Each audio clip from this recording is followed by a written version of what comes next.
ಅರೆ ಕಡಿಮೆ ಹಾಕು ಆದ್ರೆ ಅಸಲಿ ಹಾಕು. MDH ಕಾಶ್ಮೀರಿ ಕೆಂಪು ಮೆಣಸಿನ ಪೌಡರ್. ಡ್ರೋನ್ ದಾಳಿ ಬಳಿಕ ಪಠಾಣ್ಕೋಟ್ ಬಂದ್ ಆಗಿದೆ. ಆಗ್ತಾ ಇರುವಂತಹ ಬೆಳವಣಿಗೆಗಳ ಬಗ್ಗೆ ನಾವು ಮಾಹಿತಿಯನ್ನ ಕೊಡ್ತಾ ಇದ್ದೀವಿ. ಕ್ಷಣ ಕ್ಷಣಕ್ಕೂ ಕೂಡ ಏನೇನ್ ಆಗ್ತಿದೆ ಅನ್ನೋ ಡೀಟೇಲ್ಸ್. ಡ್ರೋನ್ ದಾಳಿ ಬಳಿಕ ಪಠಾಣ್ಕೋಟ್ ಬಂದ್, ಮಾರ್ಕೆಟ್ ಅನ್ನ ಬಂದ್ ಮಾಡಿಸಿದ್ದಾರೆ ಪೊಲೀಸರು ಮುಂಜಾಗ್ರತಾ ಕ್ರಮವಾಗಿ. ಪೆಟ್ರೋಲ್ ಬಂಕ್, ಅಂಗಡಿಗಳು ಕೂಡ ಸಂಪೂರ್ಣವಾಗಿ ಬಂದ್ ಆಗಿವೆ. ಯಾಕಂದ್ರೆ ಯಾವ ಕ್ಷಣದಲ್ಲಿ ಏನ್ ಬೇಕಾದ್ರೂ ಆಗಬಹುದು.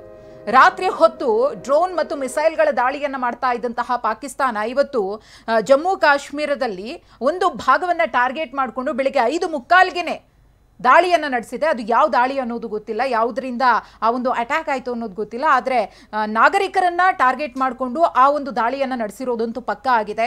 ಇನ್ನು ಮತ್ತೊಂದು ಕಡೆ ಗಮನಿಸ್ತಾ ಇದ್ದೀರಿ ಪಂಜಾಬ್ನ ಪಠಾಣ್ ಕೋಟ್ನ ದೃಶ್ಯಾವಳಿಗಳು.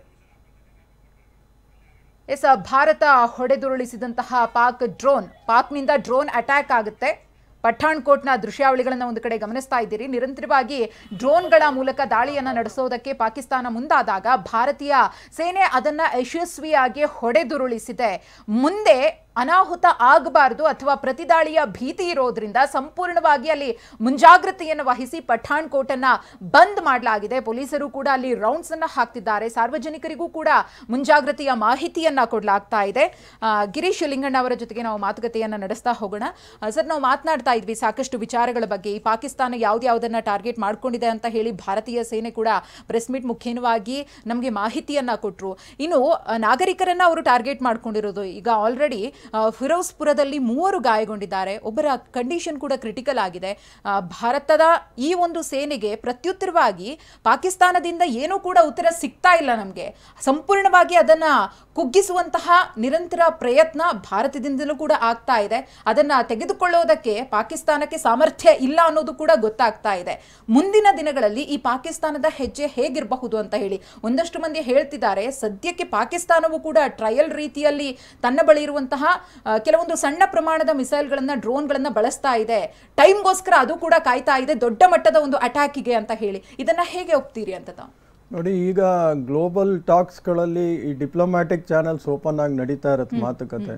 ಅದರಲ್ಲಿ ಏನಾದರೂ ಫೇಲ್ಯೂರ್ ಅಂತ ಆದರೆ they may use the missiles. ಈಗ ಅಬ್ದಾಲಿ ಒಂದು ಯೂಸ್ ಮಾಡ್ತಾ ಇದ್ದಾರೆ. ಫಟಾ 1 and 2 they have already tried. PL-15 try ಮಾಡಿದ್ದಾರೆ. ನೆಕ್ಸ್ಟ್ ಶಾಹೀನ್ ಇರ್ಬೋದು, ಬಾಬರ್ ಇರ್ಬೋದು, ಬೇಕಾದಷ್ಟು ಮಿಸೈಲ್ಸ್ ಅವ್ರ ಹತ್ರನೂ ಇದೆ. Not that they don't have the missiles ಅಂತ. ಶಾಹೀನ್ 3 2750 ಕಿಲೋಮೀಟರ್ ರೇಂಜ್ ರೀಚ್ ಆಗುತ್ತೆ. ಸೊ ಆ ಥರ ಮಿಸೈಲ್ಸು ಮಾಡ್ಬೋದು. ಕೆಲವು ವರ್ಕ್ ನಾವು ಇಂಟರ್ಸೆಪ್ಟ್ ಮಾಡ್ಬೋದು. ಒಂದು ಮಿಸ್ ಆದರೂ ಆಗಿ ದೊಡ್ಡ ಪ್ರಮಾಣದಲ್ಲಿ ನಮಗೂ ನಷ್ಟಗಳು ಆಗ್ಬೋದು, ಇಲ್ಲ ಅಂತ ನಾನು ಹೇಳ್ತಾ ಇಲ್ಲ. ಸೊ ಅಷ್ಟೆಲ್ಲ ಆಗೋಕ್ಕೆ ಮುಂಚೆ ಐ ಥಿಂಕ್ ಸೊ ಡಿಪ್ಲೊಮ್ಯಾಟಿಕ್ ಎಲ್ಲೋ ಒಂದು ಕಡೆ ಒಂದು ಲೈನ್ ಎಳಿತಾರೆ ಅಂತ ನಾನು ಅಂದ್ಕೊಂಡಿದ್ದೀನಿ. ಬಿಕಾಸ್ ಈಗ ಇಂಟೆನ್ಸಿಟಿ ನೋಡಿದ್ರೆ ಲೋ ಇಂಟೆನ್ಸಿಟಿ ಇತ್ತು, ಬರೀ ಡ್ರೋನ್ಸ್ಗಳು ಹೊಡೆಯೋದು ಡ್ರೋನ್ಸಲ್ಲಿ ಇತ್ತು. ಈಗ ನಾವು ನಿನ್ನೆಯಿಂದ ರಾತ್ರಿಯಿಂದ ನೋಡಿದ್ರೆ it has gone to the middle intensity. ಅಂದರೆ when the air strikes is happening it is nothing but a middle intensity war. But high ಇಂಟೆನ್ಸಿಟಿಗೆ ಹೋಗ್ಬಿಟ್ರೆ ದನ್ ಅದು ಕಂಟ್ರೋಲ್ಗೆ ಇಲ್ಲದೆ ಇರೋಂಥ ವಾರ. ಪಾಕಿಸ್ತಾನದಿಂದ ಕೂಡ ಅದೇ ಮಾಹಿತಿ ಬರ್ತಾ ಇತ್ತು. ನಮಗೆ ಭಾರತದ ವಿರುದ್ಧ ಯುದ್ಧ ಮಾಡದೆ ಬೇರೆ ಆಪ್ಷನ್ ಇಲ್ಲ, ಆ ಒಂದು ಪೀಕ್ ಲೆವೆಲ್ ತಲುಪಿದೆ ಅಂತ ಅವರು ಕೂಡ ಹೇಳ್ತಾ ಇದ್ರು. ಅವರ ಮಾತನ್ನ ನಂಬೋದು ಹೇಗೆ ಅಂತ ಹೇಳಿ, ಒಂದ್ಸಲ ಈ ರೀತಿ ಒಂದ್ಸಲ ಆ ರೀತಿ ಉಲ್ಟಾ. ಅವ್ರದ್ದು they are going on erratic behaviour. ಆ ಮುನೀರ್ ಏನ್ ಹೇಳ್ತಾನೋ ಅವನ್ನೆಲ್ಲೋ ಕೂತ್ಕೊಂಡು ಮುಂದೇನು ಬರದೇನೆ ನಮ್ಮ ಜನರಲ್ಸ್ಗಳು ಮುಂದೆ ಬಂದು ಕೊಡ್ತಾ ಇದ್ದಾರೆ ಮಾತುಕತೆ. ಅವನು ಎಲ್ಲಿದ್ದಾನೆ ಅಂತ ಯಾರಿಗೂ ಗೊತ್ತಿಲ್ಲ. ಸೊ ಅವನು ಹೇಳೋದನ್ನು they are only spokes person. ಅಲ್ಲಿರೋ ಪಾರ್ಲಿಮೆಂಟ್ಗೆ ರೆಪ್ರೆಸೆಂಟೇಟಿವ್ಸ್ಗೆ ಏನು ಯಾವ ವಿಧವಾದ ಪವರು ಇಲ್ಲ. So that's why he might have spoken directly to Munir. ಇವನ ಹತ್ರ ಮಾತಾಡಿ ಏನೂ ಸುಖ ಇಲ್ಲ ಅಂತ they are trying to diplomatic ಚಾನಲ್ಸಲ್ಲಿ ಈ ಮಿಡಲ್ ಇಂಟೆನ್ಸಿಟಿಲಿ ಅವ್ರು ಏನಾರ ಬ್ರೇಕ್ ಮಾಡಿ ಇದನ್ನು ನಿಲ್ಲಿಸಿದ್ರೆ ನಿಲ್ಲಿಸ್ದಂಗೆ. If it goes to high intensity ಮತ್ತೆ ಅಂದರೆ ಅವ್ರ ಸೈನಿಕರು ಒಳಗೆ ನುಗ್ಗೋದು, ನಮ್ಮ ಸೈನಿಕರು ಒಳಗೆ ನುಗ್ಗೋ ಬಂದ್ಬಿಟ್ರೆ then war will become uncontrollable. ನಮ್ಮ ಕಡೆ ಸರ್ ನೀತಿ ನಿಯಮ ಅನ್ನೋದಿದೆ, ಆ ಒಂದು ರೆಗ್ಯುಲೇಷನ್ಸ್ ಅಲ್ಲಿ ನಾವು ಮಾಡ್ತಾ ಇದ್ದೀವಿ. ಆದ್ರೆ ಪಾಕಿಸ್ತಾನಕ್ಕೆ ಅದಿಲ್ಲ. ಹೌದು, ಖಂಡಿತ ಇಲ್ಲ. ಅವ್ರದ್ದು ಯಾವುದು ನೀತಿ ನಿಯಮ ಏನು ಇಲ್ಲ ಅವ್ರಿಗೆ. They only want to create a commotion, ಇಲ್ಲ ಇನ್ನೇನಾರು ಒಂದಷ್ಟು ಜಾಗ ಕಬಳಿಸಕ್ಕೆ ಟ್ರೈ ಮಾಡ್ತಾರೆ ಅಷ್ಟೇ. ಅದು ಬಿಟ್ರೆ ಅವ್ರಿಗೆ ಇನ್ನೇನು ಇಲ್ಲ. ಎಸ್ ಸರ್, ಮತ್ತಷ್ಟು ಮಾತನಾಡ್ತಾ ಹೋಗ್ತೀನಿ.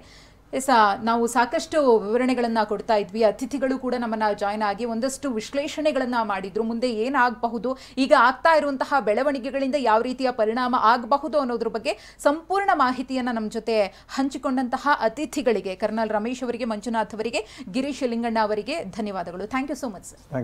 MDH ನ ಕಿಚನ್ ಕಿಂಗ್ ಕಿಚನ್ ಅಲ್ಲಿದ್ರೆ ನಾವು ಎಲ್ಲವನ್ನು ಮಾಡಬಹುದು. ಬೆಂಗನ್ಕ ಬರ್ತಾ, ಆಲೂ ಗೋಬಿ, ಭಿಂಡಿ ಮಸಾಲಾ, ಇನ್ನೂ ಬಹಳಷ್ಟು. MDH